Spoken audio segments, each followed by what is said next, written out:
আশা ছিল আমাদের সে আশা প্রতিফলিত হয়েছে। আল্লাহ পাক আমাদের আশা পূরণ করেছেন।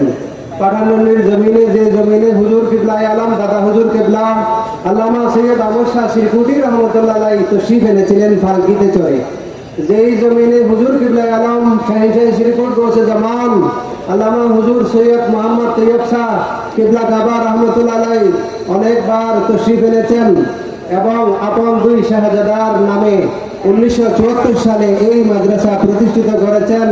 জিনাদের নামে এই দ্বীনি প্রতিষ্ঠান, ওনাদেরকে আমরা আজ মেহমান হিসেবে পেয়েছি। সবাই অন্তরস্থল থেকে উচ্চস্বরে বলুন মারহাবা, আলহামদুলিল্লাহ। আমরা হুজুর কিবলাগণকে অনেক কষ্ট দিয়েছি, আমাদের পক্ষে ওনাদের যথাযথ তাজিম করা সম্ভব নয়। আমরা হুজুর কিবলায়ে আলমগণের কাছে করজোরে ক্ষমা প্রার্থনা করছি। সম্মানিত উপস্থিতি, পাঠানমন্ডি তাহেরিয়া সাবেরিয়া সুন্নি আলিম মাদ্রাসা 1971 সালের 12ই ডিসেম্বর প্রতিষ্ঠিত হয়।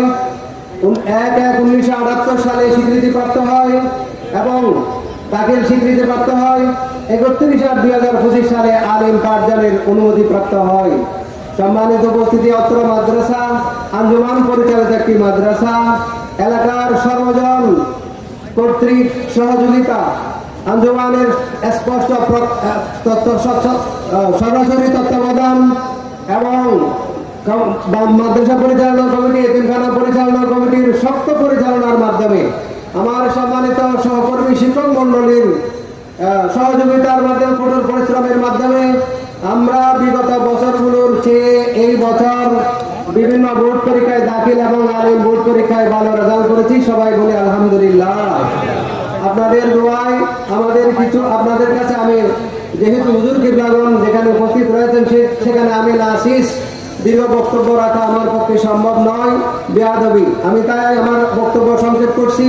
পাঠানমন্ডি তাহেরিয়া সাবেরিয়া সুন্নি আলিম মাদ্রাসা শহীদিয়া তৈবিয়া এতিমখানার প্রতি আপনাদের দৈনন্দিন যে সহযোগিতা, সেজন্য সেই সহযোগিতার কথা অত্যন্ত কৃতজ্ঞতার সাথে আমি স্মরণ করছি। মাদ্রাসা আলিম বিভক্তি প্রক্রিয়াধীন থাকায় আলিম শ্রেণীর শিক্ষকদের বেতন প্রতিষ্ঠানকে বহন করতে হয়। তাছাড়া নুরানি শাখার শিক্ষক বেতন, শিক্ষক কর্মচারীর পিএফ সহ আনুষঙ্গিক খরচ প্রতিষ্ঠানকে বহন করতে হয়। এতিমখানা ও হেফজখানায় আবাসিক 80 জনের শিক্ষার্থী 3 বেলা খাওয়া, এতিমখানা হেফজখানা শিক্ষকদের বেতন, বাবুর্চির বেতন সহ আনুষঙ্গিক খরচ এতিমখানাকে বহন করতে হয়।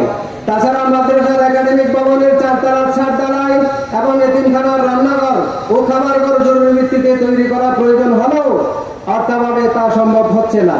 তাই আজ হুজুর কিবলায়ে আলম মাদ্দাজিলুল আলী এবং পরম শ্রদ্ধাভাজন শাহজাদায়ে হুজুর কিবলায়ে আলম মাদ্দাজিলুল আলীর সদারতে আজকের এই 37তম সালানা জলসায় মাদ্রাসা ও এতিমখানার চলমান অগ্রগতি অব্যাহত রাখতে ও ভবিষ্যৎ পরিকল্পনাগুলো বাস্তবায়ন করতে আপনাদের সহযোগিতার হাতকে প্রসারিত করার আকুল আবেদন জানাচ্ছি। আবারও আপনাদের কাছে আজকের এই নুরানি মাহফিলে এবং হুজুর কিবলায়ে আলম মাদ্দাজিলুল আলীর কাছে অন্তরস্থল থেকে কৃতজ্ঞতা প্রকাশ করে আমি আমার বক্তব্য শেষ করছি। ওয়া মা তৌফিক ইল্লা বিল্লাহ। আসসালামু আলাইকুম ওয়া রাহমাতুল্লাহি ওয়া বারাকাতুহু।